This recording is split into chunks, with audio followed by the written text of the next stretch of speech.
Isabelle Burland, API Formation, formatrice en orthographe. Mon activité consiste à aider les personnes à se réconcilier avec l'orthographe de façon ludique, dynamique, on ne retourne pas à l'école, et de façon concrète.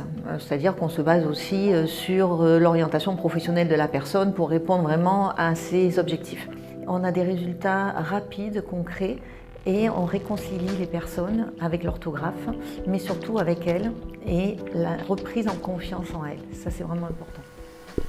Alors, le but de cette réforme, ça a été de simplifier l'orthographe, puisque, comme tout le monde écrivait le mot d'une telle façon, ils ont dit finalement on va le mettre dans la règle, dans le dico, comme ça il y aura moins de fautes, etc.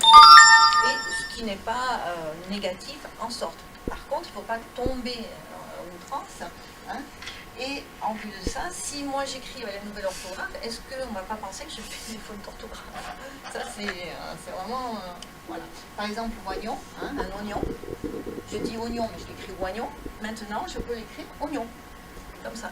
Et moi, sincèrement, je le vois comme ça et je hurle. Intérieurement. Tu pleures? Mais voilà. Mais c'est vrai que c'est possible. Ils vont virer le N, il faut le loger. Donc, voilà, c'est... Voilà. Attention à qui vous écrivez et comment vous écrivez. Alors, d'après vous, le français est la langue officielle dans combien de pays? Au moins une cinquantaine. 167 pays. Une trentaine, oui. Ah oui. Oui. 29, dans le site que j'avais regardé.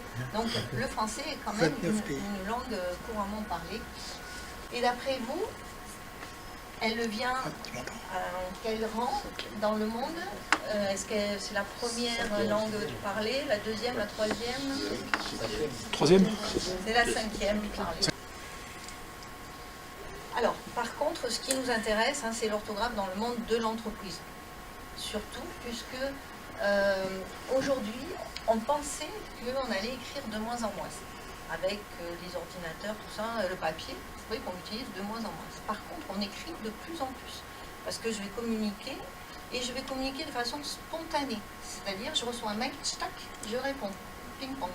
Sauf que ping-pong, tac, je mets des fautes dans mon mail. Donc faites attention à cette écriture spontanée qu'on a, dans laquelle on me pose une question, je réponds, et je réponds du tac au tac, mais spontanément et peut-être avec des erreurs. Et il faut savoir aussi que le message écrit, c'est bien l'image de votre entreprise qui est véhiculée dans votre message. C'est-à-dire que si vous faites des erreurs, ça peut nuire à la signature d'un contrat.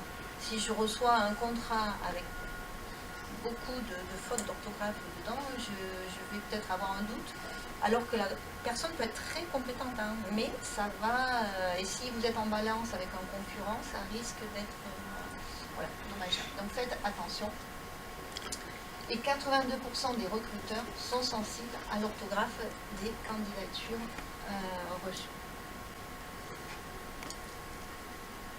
Donc là, c'était vraiment pour vous présenter un petit peu l'orthographe. Maintenant, je vais vous présenter le projet Voltaire avec qui on travaille. Donc le projet Voltaire, c'est un entraînement, un outil en ligne. C'est-à-dire que vous allez sur le site Projet Voltaire, on verra tout à l'heure, vous pouvez vous-même acheter une licence Projet Voltaire et vous allez vous entraîner sur votre ordinateur, sur la tablette ou sur le téléphone. C'est vraiment très convivial. Et vous allez pouvoir vous entraîner parce qu'il y a un système d'apprentissage. Vous allez passer un test. Ils vont déterminer quelles sont les règles que vous maîtrisez, celles sur lesquelles il faut revenir. Et le logiciel va choisir les programmes d'entraînement. Et vous allez vous entraîner de façon régulièrement. Et de vous entraîner de façon régulière, un quart d'heure par jour, par exemple, ça va être ce qu'on appelle l'ancrage mémoriel. L'ancrage mémoriel, c'est un peu comme quand je marche dans la forêt. S'il n'y a pas de traces de fait, je vais marcher, je vais aplatir un petit peu l'herbe, mais elle va se relever. Et si je marche 2 fois, 3 fois, 4 fois, 5 fois, après ça se fait, ça fait comme un automatisme. Donc la connexion dans votre cerveau se fait Un peu quand j'ai passé mon permis de conduire, hein, au début, je passais la première, il fallait j'embraye, machin, tout ça, je réfléchissais. Hein. Après, au bout de quelques temps, je l'ai fait spontanément, naturellement, sans réfléchir. Et au programme, il y a quand même 140 règles. Et elles ne sont pas toutes reprises, hein. Il y en a encore. Alors, la licence Voltaire comme ça, d'entraînement, c'est bien. Sauf que si on est tout seul devant son écran, il faut avoir une motivation importante pour aller jusqu'au bout et pour réussir. Ce qui est bien, c'est de se faire accompagner par une personne aussi qui, en présentiel, vous expliquera de façon très simple parce que on a l'art de présenter des fois de façon très compliquée, des choses très simples. Au certificat Voltaire, ce n'est pas un examen, c'est une attestation de niveau. Donc il n'y a pas d'enjeu d'examen. Mais vous voyez, si j'atteins 300 points, j'ai ce qu'on appelle une orthographe technique, une aptitude à rédiger des textes simples. 500 points, c'est déjà une orthographe professionnelle. Donc dans le milieu professionnel, c'est vraiment le minimum à avoir 500 points. 700 points, c'est l'orthographe des affaires. Et 900 points, c'est l'orthographe expert. L'examen est le même pour tout le monde. Il est basé sur 195 questions en 2 heures. Donc ça passe vite. Vous avez une phrase et vous avez 3 mots de souligner. On ne vous demande pas de les écrire correctement, on vous demande juste de détecter s'il y a une faute ou pas. Donc c'est déjà plus simple, parce que si je vous demandais d'écrire le mot correctement, peut-être que ça serait plus compliqué. Mais là c'est juste, est-ce que le mot est écrit correctement, est-ce qu'il est accordé correctement ou pas. Mais c'est vrai qu'il faut aller assez vite pour le faire. Nous sommes aussi centre d'examen, c'est-à-dire que vous pouvez passer la certification Voltaire dans vos locaux. Vous n'êtes pas obligé d'attendre une date et de vous rendre à un endroit. Voilà. Nous sommes le centre d'examen. On a passé. On fait un test, on voit le niveau et puis après, alors, soit on peut faire des cours individuels. Alors, c'est bien et c'est pas bien. C'est bien parce que la personne est plus disponible et plus facilement va se livrer, va dire que là où elle a ses besoins.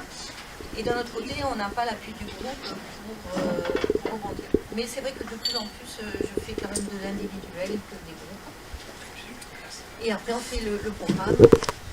Donc les programmes, vous avez soit les incontournables, où on vise les 300 points, les fondamentaux, où on vise les 500 points, et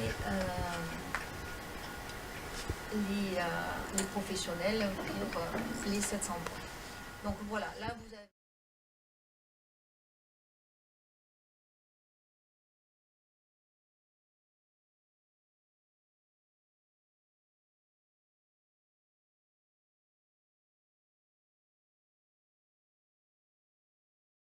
Est-ce que vous voulez que je vous explique les couleurs? Oui. Le pluriel des couleurs. Oui. Voilà. Et c'est tout simple pour que vous vous rendiez compte que c'est facile. On va faire 3 colonnes. En italienne ou alors? Ouais, tu fais comme tu veux. Et... C'est vrai que toi t'es archi. Voilà. 3 colonnes comme ça. Et dans la première, on va mettre couleur. En haut. Couleur. Vous me faites les 3 colonnes. Dans la première couleur. Dans la deuxième, c'est fruits-fleurs. Et dans la... fruits ou fleurs. Voilà. C'est un végétal, on va dire. Et dans la troisième, pierre métal. Pierre métal. Voilà. Ah, mais si je peux faire. T'es pas Pierre Marie. On l'attendait un peu, hein, c'est bon. Alors, Il a bouffé un peu ce soir. par exemple, orange. Ça y est, j'ai épuisé tout. Hop, hop, hop, on écoute. Orange, vous l'inscrivez dans quelle colonne? Ah bah... Les deux. Non, non, non, non, non. Est-ce que c'est une couleur ou est-ce que c'est un fruit-fleur? C'est les deux. C'est les deux. Non, alors, si c'est un fruit, c'est pas une couleur. Tu le mets dans un fruit. Si je vous dis marron. C'est un fruit. C'est un fruit. Non, mais vous n'allez pas me le faire à chaque fois. C'est un fruit. Elle est marron. Non, mais le marron, c'est quoi? Tu manges. Ah bon? Oui, Voilà, donc tu mets dans... Ça se mange un marron. mais il y a la couleur marron. Oui, C'est oui, comme l'orange. Vous savez qu'il y a très peu de couleurs qui ne sont que des couleurs. Ah oui. Voilà, tu remplis les 4 couleurs, puis après c'est... Que manger du jaune, c'est plus dur. Là, c'est cannibale. Un jaune, tu le bois. Le jaune, tu le bois. Le rouge, le jaune et le bleu. Le jaune, tu le bois. Oui, mais toi, t'es vicieux, toi. On écoute. Couleur. Voilà. De quoi? Bleu, c'est couleur. Si je vous dis prune, C'est Oui. c'est un fruit. C'est aussi une couleur. Oui, je sais. D'abord une Couleur. Si je vous dis émeraude, C'est pierre. Pierre. Pierre. C'est une couleur. fait. C'est une pierre. Si je vous dis topaze, Pierre aussi, ouais. si je vous dis rouge, Couleur. Couleur. Là, on est couleur. C'est des sels. kaki, Couleur. Ah Et non, on fruit, fruit. c'est couleur. on est bien d'accord. C'est une couleur et c'est un fruit. Si je vous dis turquoise, Pierre. si je vous dis blanc,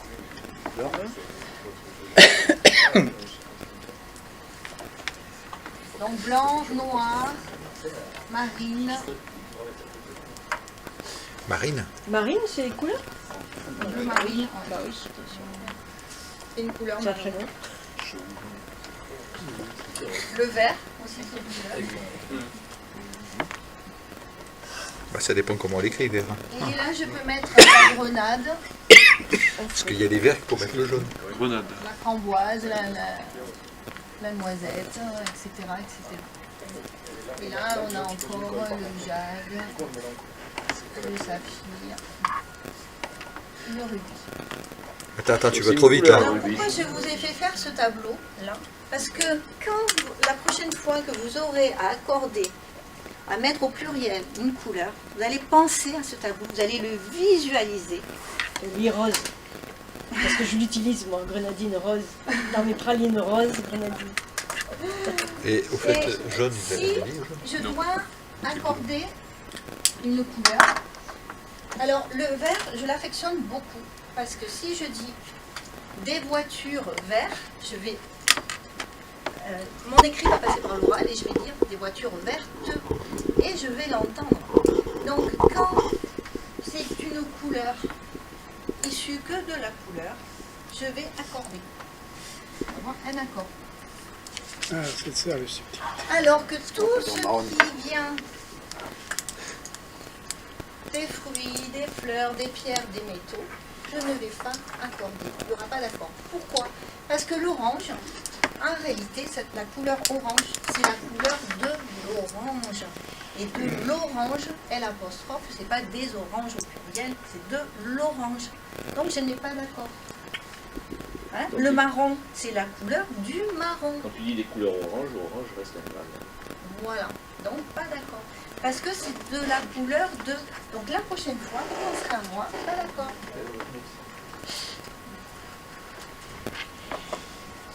Vous voyez? C'est pas compliqué, hein? Si, il faut... Alors, couleur du sang, du coup, c'est... si ma couleur, elle est composée, par exemple, j'ai... Ma robe, elle est de toutes les couleurs. Hein. On peut dire qu'elle est bleu-rouge. Mais si c'est composé, bleu-rouge, Pas d'accord. je n'ai pas d'accord. Si j'ai des robes toutes bleues et si j'ai des robes toutes rouges, là, je vais mettre un accord. Mais si j'ai une robe bariolée bleu-rouge, eh bien là, terminé, pas d'accord. Et si c'est une couleur nuancée, par exemple, ma voiture, elle n'est pas verte, mais elle est vert clair. Et là, je l'entends. Ma voiture verte est passée vert clair. Donc, si elle est nuancée, eh bien, j'ai pas d'accord. Subtilité. Donc, maintenant, vous savez tous mettre au pluriel couleurs. Et c'est simple. Et vous rappellerez ce tableau, j'en suis persuadée.